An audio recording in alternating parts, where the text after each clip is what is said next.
और देहरादून से की एक और बड़ी खबर की ओर करेंगे। दरअसल पुरानी कॉलोनी और बाजारों का पुनर्निर्माण होगा। पुनर्निर्माण की नीति तैयार की जा रही है। जल्द ही डीकंजेशन नीति तैयार होगी। तो अंतिम चरण में नीति का ड्राफ्ट है।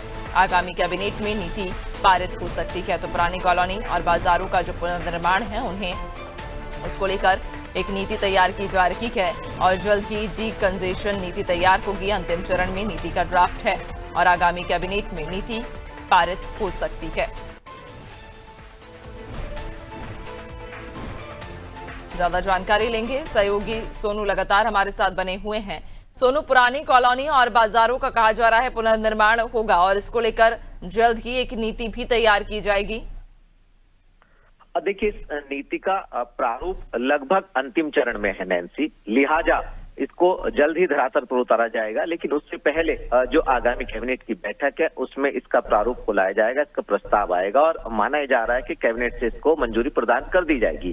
क्योंकि कई ऐसे इलाके हैं, शहर की अगर हम बात करें, जो वीवीआईपी क्षेत्रों में काउंट होते हैं, जैसे यमुना कॉलोनी है, देहरादून का जो मुख्य बाजार है, अगर राजधानी का अगर हम बात करें पलटन बाजार है, तो इनके पुनर्निर्माण की इसमें योजना है। और डीकंजेशन नीति जो है इसके तहत कहीं ना कहीं जो व्यवस्थाएं हैं वो और बेहतर हो सकेंगी और जो कहीं भूमि ऐसी है जिसका उपयोग नहीं हो पा रहा उसका उपयोग भी हो सकेगा। तो पुनर्निर्माण की जो नीति है इसके तहत व्यवस्थाओं को और बेहतर किया जा सकेगा और इसको इस तर्ज पे भी बनाने की कोशिश होगी जैसे उत्तर प्रदेश का लखनऊ का जो हजरतगंज क्षेत्र है उस तरह से कॉलोनी हो या फिर बाजार के इलाके हो, उस तरह से इसको डेवलप किया जाएगा और जल्द ही जब कैबिनेट की बैठक होगी उसमें इसको लाया जाएगा। माना जा रहा है कि आने वाले समय में और इस क्षेत्र में बदलाव देखने को मिलेंगे नैन्सी।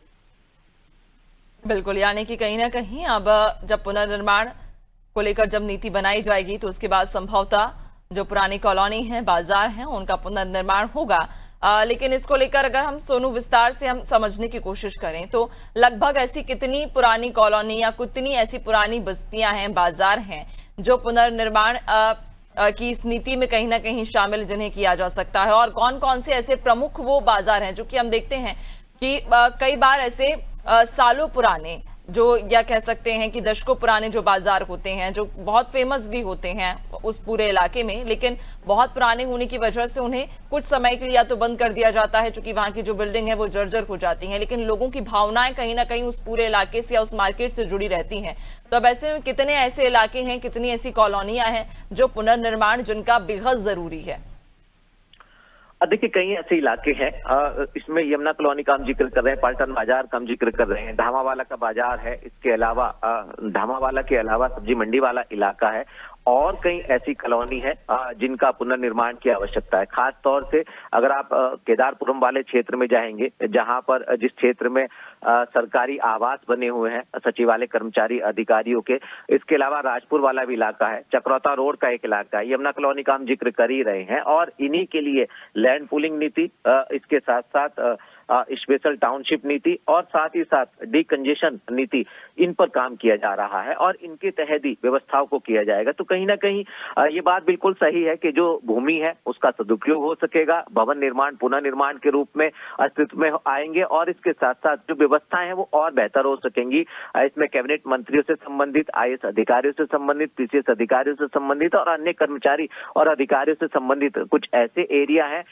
जो कॉलोनी यमुना कॉलोनी है और इसके अलावा केदारपुरम है। तो कहीं ना कहीं इनको और बेहतर करने के प्रयास किए जाएंगे और इस नीति के तहत जब कैबिनेट से इसको मंजूरी मिल जाएगी फिर इन क्षेत्रों की हम कह सकते हैं कि इनका नया स्वरूप हम देख पाएंगे।